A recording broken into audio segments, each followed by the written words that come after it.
Students, आज हम लोग करेंगे प्रॉफिट एंड लॉस में आर डी शर्मा के बच्चों क्लास 8 की एक्सरसाइज 13.1। बच्चों क्वेश्चन 6-17 तक हम अपनी लास्ट वीडियोस में कर चुके हैं, अब वहाँ पे चेक कर देना। अब हमने आज स्टार्ट करना है बच्चों 18 से। क्वेश्चन नंबर 18 क्या है बच्चों? A dealer bought 2 tables for ₹3120। एक डीलर है, वो 2 टेबल्स लेकर आया 3120 की, यानी 3120 की। He sold one of them at loss of 15%। उसने एक जो टेबल है वो तो 15% के लॉस पे सेल कर दी, and the other at a gain of 36%, और दूसरे पे उसने 36% का गेन लिया। Then he found that each table was sold for the same price। फिर उसने क्या देखा? उसने देखा कि जो उसने टेबल बेची है वो दोनों सेम सेलिंग प्राइस की बेची है। तो कह रहा है कि उस केस में find the cost price of each table. तो जो ये 2 टेबल्स लेके आया था 3120 की, तो वो दोनों टेबल, हर एक टेबल दोनों कितने कितने की पड़ी, उसको पड़ी थी कॉस्ट प्राइस क्या क्या उसको हुई थी। तो हम यहाँ पे चेक करते हैं इसको। यहाँ पर हम लोग बच्चों मान लेते हैं कि यहाँ पे 2 टेबल्स की कॉस्ट प्राइस जो है वो बताइए 3120। तो हम एक टेबल की कॉस्ट प्राइस को x मान लेते हैं। तो क्या लिखा है? दिया हुआ है गिवन है कॉस्ट प्राइस ऑफ 2 टेबल्स कितना है? ₹3120। तो मान लेते हैं let cost price of first table लिख लेता हूं बच्चों यहाँ पे ₹20 मान लेते हैं। ठीक है बच्चों, तब उस केस में then cost price of second table क्या होगा? 3120 माइनस x, क्योंकि बच्चों ये टोटल 3120 है, तो ये एक की वैल्यू, एक की कॉस्ट प्राइस हमने x निकाल ली इसमें से, तो बची हुई वैल्यू जो है दूसरे की है, तो बची हुई वैल्यू दूसरे की कॉस्ट प्राइस क्या होगी? 3120 माइनस x। तो इस तरीके से हमने 2 कॉस्ट प्राइस निकाल लिए बच्चों। अब हम दोनों टेबल्स को अलग अलग हम लोग यहाँ पे देख लेते हैं। हम यहाँ एक बना लेते हैं कॉलम फर्स्ट टेबल का, और एक यहाँ पे लिख लेते हैं सेकेंड टेबल, कि दोनों केस में अलग अलग हुआ है। तो बच्चों जो फर्स्ट टेबल है उसने बेच दिया उसको एट अ लॉस ऑफ 15%। तो फर्स्ट टेबल की पहले कॉस्ट प्राइस तो हम लिख लेते हैं यहाँ पे, कॉस्ट प्राइस कितनी ₹x। ठीक है बच्चों, और लॉस कितना है 15%, तो उसको यहाँ लिख लेते हैं लॉस कितना हुआ 15%। और सेकंड टेबल में क्या है बच्चों? कॉस्ट प्राइस अपने कितनी भी निकाल रखी थी 3120 माइनस x मानी है। तो इस केस में सेकंड वाला जो इसने 36% गेन पे बेची है। How much? गेन पर। तो गेन कितना है? 36%। ठीक है बच्चों, तो हम कॉस्ट प्राइस और लॉस परसेंट हमको पता चल गया दोनों केस में, तो हम लोग सेलिंग प्राइस आराम से निकाल सकते हैं। तो सेलिंग प्राइस फर्स्ट टेबल के अंदर क्या होगी? सेलिंग प्राइस का फॉर्मूला आपको पता होना चाहिए 100 minus loss percent upon 100 into cost price. तो बच्चों ये आपको फॉर्मूला अच्छी तरीके से याद करने हैं। ठीक है बच्चों, तो अब हम लोग करते हैं सेलिंग प्राइस फाइंड कर लेते हैं इसकी। Selling price is equal to 100 minus loss percent means 15 कितना हो गया 85 अपॉन 100 इंटू कॉस्ट प्राइस कितना है x। तो बच्चों ये हो गया हमारा, इसको डिवाइड कर देंगे हम लोग 5 से, 5 17 जा 5 20 जा, तो ये रह जाएगा हमारा रुपीस में 17x अपॉन 20। तो बच्चों सेलिंग प्राइस तो इसकी आ गई। अब हम लोग सेलिंग प्राइस सेकंड की निकाल लेते हैं, जो सेकंड टेबल है। तो सेकंड टेबल की सेलिंग प्राइस का फॉर्मूला वही लगेगा, बस ये केस हो जाएगा कि इसमें माइनस का लॉस परसेंट है, तो यहाँ पे क्या हो जाएगा 100 प्लस गेन परसेंट हो जाएगा, अदरवाइज और सब एज इट इज रहेगा। ये फॉर्मूला आपको लिखना है, उसके बाद फिर आपको फाइंड करना है। तो सेलिंग प्राइस बच्चों कितनी हुई? 100 प्लस 36% कितनी हुई? 136 अपॉन 100 इंटू कॉस्ट प्राइस कितनी है 3120 माइनस x। ठीक है बच्चों, अब ये कह रहा है कि then he found that each table was sold for the same price। तो ये कह रहा है कि ये जो कीमत है, जिस कीमत पे बेचा है इसने इसको, और ये जो कीमत पे बेचा है सेकंड टेबल को, इन दोनों की सेलिंग प्राइस सेम है। ठीक है बच्चों, सो गिवन क्या है? Selling price of both tables are same. तो देयरफॉर क्या करेंगे? हम पहले वाले की सेलिंग प्राइस को बराबर रख देंगे सेकंड वाली सेलिंग टेबल की सेलिंग प्राइस के बराबर। अब इस केस के अंदर बच्चों हम ये इक्वेशन अभी हमारे पास, इस इक्वेशन से हम लोग अब x की वैल्यू फाइंड कर सकते हैं। तो बच्चों इसको हम कैसे कर सकते हैं, क्रॉस मल्टीप्लिकेशन में 100 को उधर ले जाते हैं, तो हो गया 17x इंटू 100 अपॉन 20 इंटू 136 को क्रॉस मल्टीप्लिकेशन तो बच्चों नीचे ले आते हैं, इज इक्वल टू यहाँ बचा 3120 माइनस एक्स। अब बच्चों देखिए यहाँ पे अब 20 से 100 काट सकते हैं, 5 से कट जाएगा, ठीक है बच्चों, और 17 से हम काट सकते हैं, 17 8 7 136 होता है। तो इट्स मीन हमें क्या मिला, अगर हम इसको यहाँ ले आए तो हो गया 5 इंटू एक्स 5x अपॉन यहाँ पे सिर्फ 8 बचा, तो 5x upon 8 is equal to 3120 minus x. ठीक है बच्चों, अब 8 को फिर उधर ले जाते हैं हम लोग,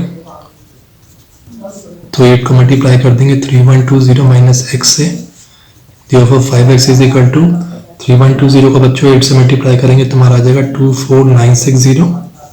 मल्टीप्लाई ध्यान से कर लीजिएगा, पहले 8 से करेंगे फिर x से करेंगे तभी ये ब्रैकेट खुलेगा, माइनस 8x, यदि आ गया 5x माइनस का 8x है, लेफ्ट हैंड साइड पे ले आएंगे तो प्लस का 8x हो जाएगा, is equal to 24960।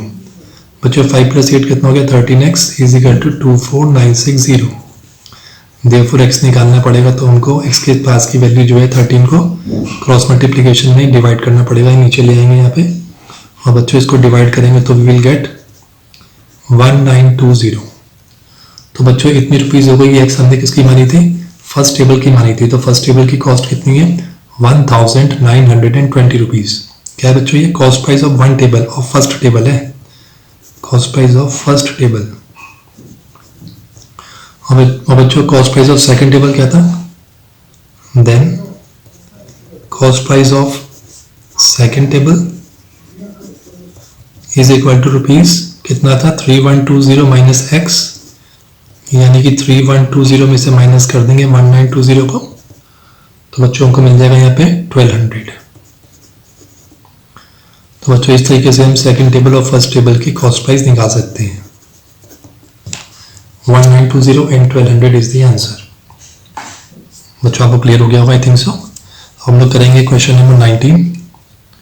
Question number 19 क्या बच्चों, Mariam bought 2 fans for ₹3605 rupees. 2 fan लेके आई यहाँ पे, सेम भी जैसे हमने डीलर का यहाँ पे देखा था उस टाइप का क्वेश्चन है। She sold one at a profit of 15%। पहला उसने जो है, पहला वाला फैन उसने 15% प्रॉफिट पे बेच दिया, and the other at a loss of 9%, और दूसरे को उसने लॉस पे बेचा, 9% के लॉस पे बेच दिया।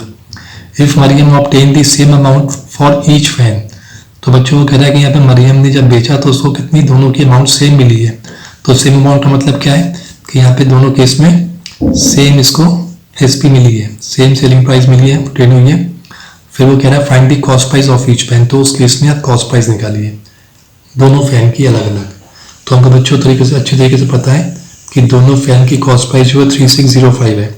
तो अगर हम एक की रुपीज एक्स मान लें तो दूसरे की कितनी मान सकते हैं, बची हुई जो है वैल्यू वो दूसरे की हो गई, तो इट बिकम्स 3605 माइनस एक्स। ये चीज क्लियर हो गई हमें। चलिए सॉल्यूशन निकालते हैं। तो यहाँ पे लिख लेते हैं कॉस्ट प्राइस ऑफ 2 फैंस क्या है 3605। तो मान लेते हैं let cost price of first fan be rupees x, then cost price of second fan will be 3605 minus x। ठीक है बच्चों, अब हम फर्स्ट फैन और सेकंड केस का जैसे हमने ऊपर करा था बच्चों उसी टाइप से करते हैं इसको। First fan and second fan दोनों का बनाते हैं यहाँ पे। तो फर्स्ट फैन के अंदर बच्चों उन्होंने बोला है कि फर्स्ट फैन में प्रॉफिट है 15% का, तो कॉस्ट प्राइस तो हमें लिख ही लेते हैं, हमने रुपीज एक्स मान लिया इसको, और प्रॉफिट कितना है 15%। तो बच्चों सेलिंग प्राइस हम फाइंड कर सकते हैं। सेलिंग प्राइस का फॉर्मूला हमें बताइए, 100 plus profit percent upon 100 into cost price, ये फॉर्मूला अप्लाई करना है। तो therefore selling price is equal to 115 हो जाएगा upon 100 into cost price x है, ठीक है बच्चों। तो 115 अपॉन 100 हो गया, ये कितना आ गया 115 एक्स अपॉन 100। सेकंड फैन का देखते हैं बच्चों। सेकंड फैन की कॉस्ट प्राइस हमने क्या मानी है 3605 माइनस एक्स, ये वाली बच्चों यहाँ पर मानी है। और इस केस में सेकंड केस में क्या हुआ लॉस हुआ है, इसको लॉस कितना हुआ बच्चों उसका 9%, लॉस इज इक्वल टू 9%। तो उस केस में सेलिंग प्राइस क्या होगी, selling price is equal to 100 minus loss percent upon 100 into cost price, ये फॉर्मूला लगेगा हमारा। तो therefore selling price is equal to 100 minus loss कितना हो गया 100 माइनस लॉस कितना 9%, तो हो गया हमारा 91 अपॉन 100 इंटू 3605 माइनस एक्स, ठीक है बच्चों। इतने रुपीज हो गए सेकंड वाली फैन के। अब उसने बोला क्या है if Mariam obtain the same amount for each fan, हम मरियम को बेचने पर दोनों की सेम अमाउंट मिली है, दोनों की सेलिंग प्राइस सेम है। तो इसका मतलब क्या होगा being same selling price of both the fans, तो क्या होगा हमने जो भी वैल्यूज निकाली है सेलिंग प्राइस की वो एक दूसरे के बराबर होगी। तो it's mean therefore 115x upon 100 is equal to 91 upon 100 into 3605 minus x, ठीक है बच्चों। क्रॉस मल्टीप्लाई कर देते हैं 115 के साथ 100 को मल्टीप्लाई कर देते हैं, तो ये हो जाएगा 11500x और 91 को नीचे ले आते हैं, 91 के आगे 91 इंटू 100 हो जाएगा, तो कितना होगा 9100 इज इक्वल टू बच्चों यहाँ इक्वेशन बची 3605 माइनस एक्स। अब देखिए बच्चों यहाँ पे 20 से हम 20 को यहाँ पे कैंसिल कर सकते हैं, तो अब क्या हो गया हमारे पास हो गया यहाँ पे 115x, 91 को बच्चों इधर ले जाते हैं क्योंकि अभी डिवाइड नहीं हो रहा है इससे, तो 91 को मल्टीप्लाई कर देंगे 3605 माइनस एक्स, तो 115x इज इक्वल टू 91 को मल्टीप्लाई करेंगे 3605 से, तो विल गेट 328,055 माइनस 91x, ठीक है बच्चों। तो कितना आ गया हमारे पास, इस इक्वेशन को हम लोग यहाँ ले लेते हैं, दोबारा कॉपी कर लेते हैं 115x is equal to 328,055 minus 91x।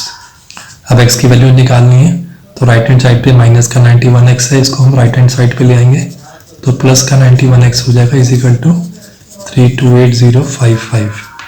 तो बच्चों 115 को 91 से हम ऐड करेंगे तो will get 206x and 328,055 as it is लिख देंगे। x की वैल्यू फाइंड करनी तो क्या करेंगे 328,055 को हम डिवाइड कर देंगे, क्रॉस मल्टीप्लिकेशन में 206 नीचे आ जाएगा, अकेला हमको x निकालना है, तो इसको बच्चों से डिवाइड करेंगे, ध्यान से डिवाइड करेंगे तो विल गेट 1592.50। तो बच्चों जो पहला फैन है ये cost price of first fan है, ये क्या हो गया cost price of first fan is equal to x माना था, तो 1592.50 हो गया। Then cost price of second fan क्या है बच्चों, सेकंड फैन की मानी हमने 3605 minus x, 3605 minus x, it's mean हमें यहाँ पे करना पड़ेगा 3605 माइनस 1592.50 पैसा। तो बच्चों उसको इसमें से माइनस कर देंगे, तो then will get 2012 rupees and 15 पैसा। तो बच्चों एक तो आंसर ये हो गया, एक आंसर ये हो गया। तो बच्चों ये cost price of second fan है एंड ये फर्स्ट फैन है। तो बच्चों दोनों की कॉस्ट प्राइस तो डिफरेंट है यहाँ पर, लेकिन गेन और लॉस के बाद दोनों की सेलिंग प्राइस सेम थी, तो ये वाली कॉस्ट प्राइस इनकी रहेंगी, तभी ऐसा होगा। आई थिंक बच्चों आपको क्लियर हो गया होगा।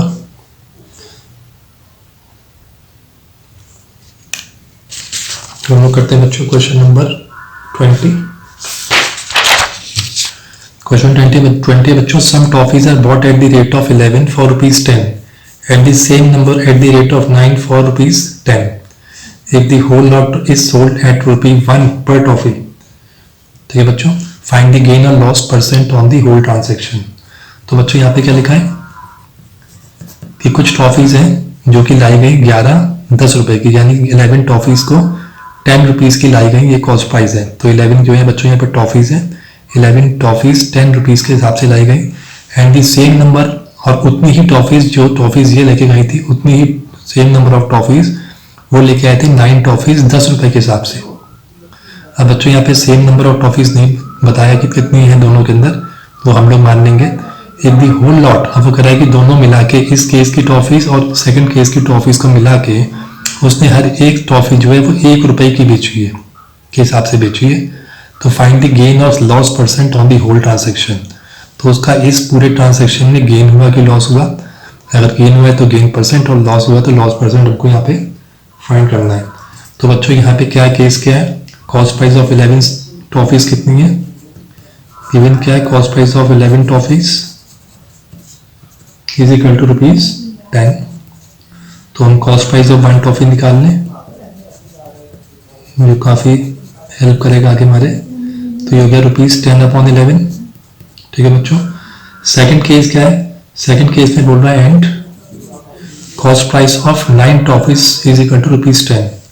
तो ये भी ले लेते हैं सेकंड केस भी इसका। यहाँ बता रहा है कि इसने फिर कॉस्ट प्राइस जो है यानी 9 टॉफीज इसने ली है ₹10 का। तो कॉस्ट प्राइस ऑफ 1 टॉफी कितना हो गया, ₹10/9। ठीक है बच्चों। तो अगर हम 2 टॉफी का मान के चले, मान लेते हैं इसने सिर्फ यहाँ पर 1 टॉफी खरीदी और यहाँ पे भी सेम नंबर यानी एक ही टॉफी खरीदी। ठीक है बच्चों। तो उस केस में हम 2 टॉफी का निकाल सकते हैं कि टोटल कितनी कॉस्ट प्राइस है यहाँ पे, क्योंकि तभी हम देख पाएंगे कि गेन है कि लॉस है। तो टोटल कॉस्ट प्राइस और टोटल सेलिंग प्राइस हमको देखनी पड़ेगी। तो यहाँ पे बच्चों इस केस में और इस केस के अंदर हम लिख लेते हैं total cost price of 2 toffees. मान लीजिए वो 2 टॉफी ही लेके आया, एक ये, तो क्या करेंगे 10/11 प्लस 10 दोनों की कॉस्ट को हम जोड़ देंगे। ठीक है बच्चों। तो हम लोग को क्या मिल जाएगा यहाँ पे 99, 1190 प्लस 110। तो बच्चों यहाँ पे हमको मिल जाएगा 200/99। तो बच्चों ये जो है कॉस्ट प्राइस है 2 टॉफीज की। ठीक है बच्चों। अब हम जरा ये देख लेते हैं कि उसने यहाँ पे टॉफी कितनी बेची है, यहाँ पे 1 टॉफी उसने 1 रुपए की बेची है। तो हम क्यों ना यहाँ पे भी कॉस्ट प्राइस ऑफ 2 टॉफीज जो हमने तो निकाल ली 2 टॉफीज की, तो 1 टॉफीज का भी हिसाब निकाल सकते हैं यहाँ पे। तो यहाँ देख लेते हैं कि कॉस्ट प्राइस ऑफ 1 टॉफी कितनी होगी।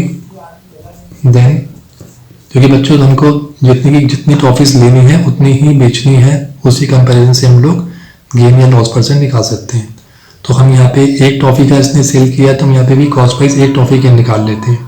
इन दोनों की ऐड करके हमने 2 टॉफीज का तो निकाल लिया था, तो इसका एवरेज हमारा कॉस्ट प्राइस ऑफ 1 टॉफी का आ जाएगा। तो 1 टॉफी कितनी हो गई हमारी, कॉस्ट प्राइस ऑफ 1 टॉफी 200 तो बच्चों 2 टॉफीज की इतनी है, तो कॉस्ट प्राइस ऑफ 2 टॉफीज की 1 टॉफी कितनी हो जाएगी 200/99 डिवाइडेड बाई 2। ठीक है बच्चों। इसको से डिवाइड कर देंगे तो हमारा आ जाएगा 100/99। तो बच्चों हमको ये काम की चीज मिल गई यहाँ पे कि कॉस्ट प्राइस ऑफ 1 टॉफी जो है वो 100/99 है। अब गिवन क्या बच्चों, नाउ ये गिवन है कि सेलिंग प्राइस ऑफ 1 टॉफी कितनी है, इज ₹1। ठीक है बच्चों। यहाँ पे लिखा है if the whole lot is sold at ₹1 per toffee, एक टॉफी 1 रुपए की। तो यहाँ पे 1 टॉफी का हिसाब मान लेते हैं। Selling price of 1 toffee is ₹1। तो देख लेते हैं बच्चों यहाँ पे जो कॉस्ट प्राइस ऑफ 1 टॉफी है वो तो 100/99 है, जो कि ₹1 से ज्यादा है, और सेलिंग प्राइस यहाँ पर क्या है ₹1 है। तो इट्स मीन यहाँ पर इसको लॉस हो रहा है, तो लॉस ऑन 1 टॉफी लिख लेते हैं, that is equal to 100/99 minus 1। तो बच्चों ये हो जाएगा हमारा 100 माइनस 99 इज इक्वल टू ₹1/99 का लॉस हो रहा है। तो बच्चों ये रुपीस में आ गया, और लॉस परसेंट निकालना, क्योंकि लॉस है तो लॉस परसेंट ही निकलेगा। तो लॉस परसेंट का फॉर्मूला क्या है, loss on rupees upon cost price into 100। तो लॉस कितना बच्चों, 1 टॉफी पे 1/99, तो 1/99 लिख दिया। कॉस्ट प्राइस कितना था, कॉस्ट प्राइस था 100/99, 100/99 है तो नीचे क्या आ जाएगा, 100 आ जाएगा, 99 कहाँ जाएगा, ऊपर आ जाएगा, और इनटू परसेंट निकालने के लिए 100। तो बच्चों अब देखिए 99 से 99 कैंसिल हो गया, 100 से 100 कैंसिल हो गया, तो कितना बचा हमारे पास, 1%। तो बच्चों लॉस कितना हो गया, 1% का लॉस हो रहा है इस केस में, होल ट्रांसेक्शन पे। अब चाहे बच्चों उसने 10 टॉफियाँ ली हों और 10 टॉफियाँ ही बेची हों, लेकिन परसेंटेज विल रिमेन सेम, 1% ही रहेगा। तो हमने एक टॉफी के कंपैरिजन से इसका परसेंटेज निकाल लिया है। अब बच्चों हम लोग करेंगे question number 21। A tricycle is sold eight a gain of 16%। एक ट्राईसाइकिल है बच्चों, उसकी कितना गेन परसेंट है, 16%। Had it been sold for ₹100 more. वो कह रहा है अगर मान लीजिए कि वो जितने की बेची है उससे 100 रुपये में ज़्यादा के अंदर बेचते तो the gain would have been 20%, तब उसको गेन 20% का हो गया होता। तो find the cost price of the tricycle. तो वो वाली ट्राईसाइकिल की कॉस्ट प्राइस निकालो जिसका वैसे तो उसने बेचा 16% पे, लेकिन अगर वही बेचने की जो कीमत है, जो सेलिंग प्राइस है, वो उसमें वो ₹100 ज़्यादा की बेचता तो उसको 16% की बजाय 20% का प्रॉफिट हो गया होता। तो हम देखते हैं बच्चों, यहाँ पे पहले कॉस्ट प्राइस रख लेते हैं। Let the cost price of the tricycle be ₹X। ठीक है बच्चों, गेन कितना हुआ इसको, यहाँ पे गेन हुआ इसको यहाँ पे 16% का। तो सेलिंग प्राइस निकाल ले उस केस के अंदर, selling price is equal to 100 plus gain percent upon 100 into cost price. Formula apply करना है, therefore selling price is equal to 100 plus gain percent means 100 plus 16% हो जाएगा 116 अपॉन 100 इंटू कॉस्ट प्राइस कितना बच्चों, x। तो कितना हो गया हमारे पास, 116x अपॉन 100। ये सेलिंग प्राइस है बच्चों ट्राईसाइकिल की, या इसकी गेन होता है 16% का, या इसकी कॉस्ट प्राइस ₹X है। अब कंडीशन क्या दे रहा है वो, had it been sold for ₹100 more, यानी कि जो ये सेलिंग प्राइस है, अगर इस सेलिंग प्राइस में 100 रुपये और ज्यादा की बेचता। कंडीशन क्या है, इफ सेलिंग प्राइस बिकम्स कितनी, ₹116x में अपॉन 100 प्लस 100 रुपये और जोड़ देता, अगर वो इतने की बेचता, 100 रुपये और ज्यादा की बेचता, तो उसे क्या होता, तब उसको गेन होता, देन उसका गेन परसेंट होता बच्चों 20%। ठीक है बच्चों, तो हमको यहाँ पे कॉस्ट प्राइस निकालनी है। तो कॉस्ट प्राइस कैसे निकालेंगे, कॉस्ट प्राइस का फॉर्मूला क्या है, cost price is equal to 100 upon 100 plus gain percent into selling price. तो बच्चों ये फॉर्मूला है कॉस्ट प्राइस का, फॉर्मूले सब याद रहने चाहिए तभी आप फटाफट निकाल पाएंगे। तो ये फॉर्मूला में अप्लाई कर देंगे, इसको यहाँ पे हम सॉल्व कर लेते हैं। कॉस्ट प्राइस कितनी है बच्चों, 100 प्लस गेन परसेंट कितना है, 100 प्लस 20, 120 हो गया, इनटू सेलिंग प्राइस कितनी थी बच्चों, 116x अपॉन 100, 100 रुपये ऐड करके। ठीक है बच्चों, ये भी हमको चीजें पता है कि हमने यहाँ पे कॉस्ट प्राइस कितनी मानी थी, x मानी थी, तो इस कॉस्ट प्राइस की जगह पे हम लोग यहाँ पे x रख लेते हैं। ठीक है बच्चों, तब तक इसको यहाँ डिवाइड कर देते हैं, 0 से 0 कैंसिल हो गया, 2 5 जा 2 6 जा, तो बच्चों ये हो गया 5 अपॉन 6, 116x अपॉन 100 प्लस 100। ठीक है बच्चों, क्रॉस मल्टीप्लीकेशन में हम 6 को इधर भेज देते हैं, 6x 5 को क्रॉस मल्टीप्लीकेशन में नीचे ले आते हैं, और यहाँ पे जो इनको दिया हुआ है ये दिस वन, इसका हम एलसीएम निकाल लेते हैं यहाँ पे। तो बच्चों 100 आ गया, 116x प्लस 1 2 3 4, तो बच्चों 100 जा 10,000 हो जाएगा। अब बच्चों यहाँ पे 100 को हम क्रॉस मल्टीप्लीकेशन फिर ले आते हैं क्योंकि हमको उसको x में कन्वर्ट करना है। तो 100 यहाँ पे ले आएंगे तो कितना हो जाएगा, 600x upon 5 is equal to 116x plus 10,000। Okay, अब 5 को डिवाइड कर देंगे हम, 5 1 जा 5 120, तो कितना हो गया 120x is equal to 116x plus 10,000। ठीक है बच्चों, अब x निकालना है तो 120x minus 116x is equal to 10,000। तो 120 में से 116 माइनस करेंगे तो बच्चों कितना आ जाएगा 4x, तो 4x is equal to 10,000। It's mean this is equal to 10,000 divided by 4। तो बच्चों 4 से डिवाइड करेंगे तो कितना आ जाएगा, 425 से 100 हो जाएगा और 2 जीरो आ जाएंगे। तो बच्चों 2500 रुपीज़ जो है वो क्या है, कॉस्ट प्राइस है उस प्राइस साइकिल की। तो this is the cost price of price cycle. Okay बच्चों, तो इस तरीके से बच्चों हम लोग इसको फाइंड करेंगे क्वेश्चन को कि उसकी सेलिंग प्राइस पहले निकाल लेंगे। अगर सेलिंग प्राइस वो कह रहा है 100 रुपीज़ ज़्यादा की बेच रहा है तो उस केस में उसका गेन हो रहा है 20%। तो 20% गेन के हिसाब से इसकी कॉस्ट प्राइस का हम फॉर्मूला पुट करके, और कॉस्ट प्राइस हमको पता है कि हमने एक्स मानी है, एक्स सामने रख के, और इस पूरी इक्वेशन को हम लोग एक्स की वैल्यू में फाइंड कर लेंगे। तो हमारा आंसर आ जाएगा 2500। आई थिंक बच्चों आपको यहाँ तक क्लियर हो गया होगा। क्वेश्चन नंबर 22 हम लोग स्टार्ट करेंगे नेक्स्ट वीडियो से बच्चों स्टार्ट करेंगे।